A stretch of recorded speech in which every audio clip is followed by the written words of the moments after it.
Assalamualaikum warahmatullahi wabarakatuh. Kita mereview batu blackjet Aceh bos. Ada beberapa bongkahan. Namun batu ini ada yang kuat menempel magnet, tapi ada yang tidak. Dan ada yang bagian yang tidak menempel sama sekali. Ini dari 3 magnet jatuh 1, jatuh 2, belum jatuh-jatuh. Oke bos. Bagian sini cukup kuat dia nempel magnet. Cuman di bagian di sebelah sini tidak begitu kuat. Nih, jatuh kan? Masih ada faktor sini masih kuat.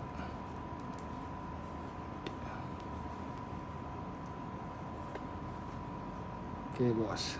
Jadi tidak semua batu blackjet itu nempel magnet. Ini ada yang nempel, ada yang jatuh. Sebelah sini jatuh kan dia. Padahal dia dalam satu keping, satu bongkahan. Kemana jatuh?